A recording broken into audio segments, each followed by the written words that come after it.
Assalamualaikum warahmatullahi wabarakatuh. Materi pertama saya akan menjelaskan mengenai perkembangan paradigma administrasi publik. Pertama itu ada paradigma tradisional TPA abad ke-19 hingga pertengahan abad ke-20. Nah, paradigma ini dipopulerkan oleh Max Weber, menekankan hierarki birokrasi, aturan formal, dan netralitas negara. Fokusnya ialah pada efisiensi administrasi melalui struktur organisasi yang kaku dan prosedur standar. Perkembangan ini muncul sebagai respon terhadap korupsi dan ketidakefektivitas pemerintah sebelumnya.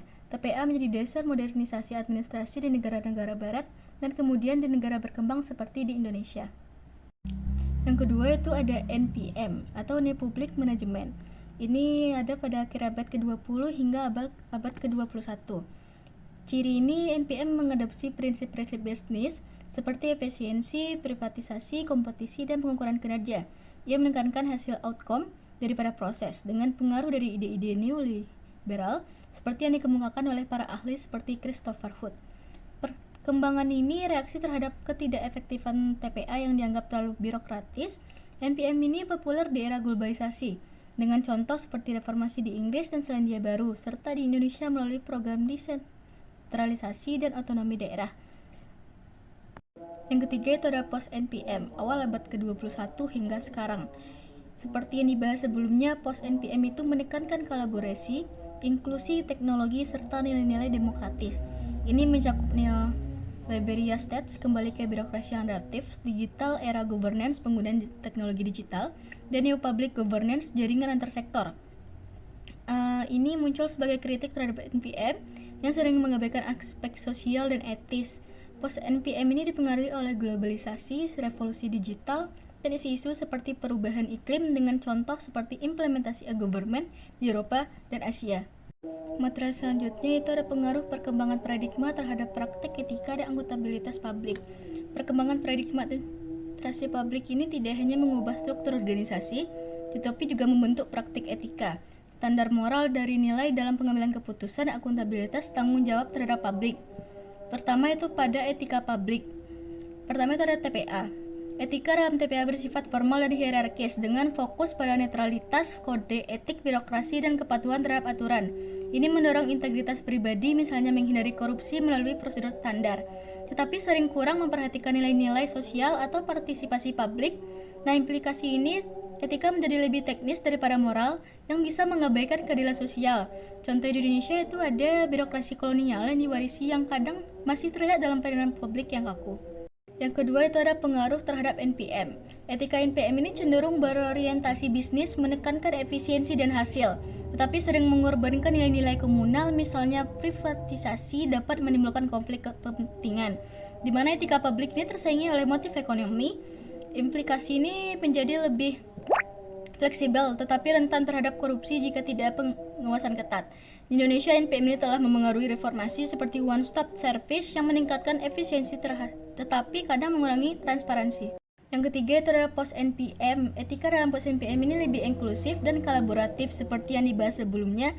Nilai-nilai seperti citizenship dan demokrasi mendorong etika partisipasi, di mana keputusan diambil dengan mempertimbangkan dampak sosial serta lingkungan. Teknologi determinis itu memperkaya etika dengan menekankan penggunaan teknologi yang etis, misalnya melindungi privasi data. Implikasi ini menjadi lebih holistik tetapi menimbulkan tantangan seperti etika dalam AI, misalnya menghindari bias algoritma.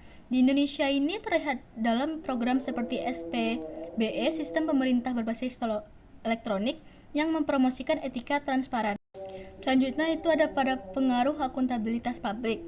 Pertama, terhadap TPA. Akuntabilitas ini bergantung pada hierarki internal dan audit formal, di mana pejabat bertanggung jawab kepada atasan. Ini efektif untuk menjaga disiplin tetapi kurang melibatkan publik, sehingga akuntabilitas ini bersifat vertikal dan kurang transparan. Akuntabilitas ini tinggi dalam struktur tapi rendah dalam partisipasi, yang bisa menimbulkan ketidakpercayaan publik. Kedua itu ada pengaruh terhadap NPM. Akuntabilitas NPM ini difokuskan pada pengurangan kinerja dan hasil, seperti melalui indikator KPI dan evaluasi eksternal. Ini meningkatkan akuntabilitas horizontal, misalnya kepada pemangku kepentingan, tetapi sering mengabaikan aspek sosial, sehingga bisa menimbulkan masalah seperti akuntabilitas palsu jika datang dimanipulasi serta akuntabilitas ini lebih efektif dalam efisiensi, tetapi kurang dalam inklusi. Di Indonesia ini program seperti e-Prosremen meningkatkan akuntabilitas itu, tetapi masih dihadapkan pada korupsi. Terakhir itu ada pengaruh terhadap pos NPM. Akuntabilitas ditingkatkan melalui transparansi digital, kolaborasi dan partisipasi warga. Misalnya digital era governance memungkinkan pemantauan publik secara real time via platform online. Sementara public governance itu menciptakan akuntabilitas kolektif melalui jaringan. Akuntabilitas ini menjadi lebih demokratis serta inklusif, tetapi lebih konflik terhadap keterlibatan multi pihak. Misalnya siapa yang bertanggung jawab dalam kemitraan. Di Indonesia, inisiatif seperti Open Governance, Partnership atau AGP itu memperkuat akuntabilitas. Serta meskipun tantangan seperti ketimpangan digital tetap ada. Selanjutnya itu ada nilai-nilai dan implikasi.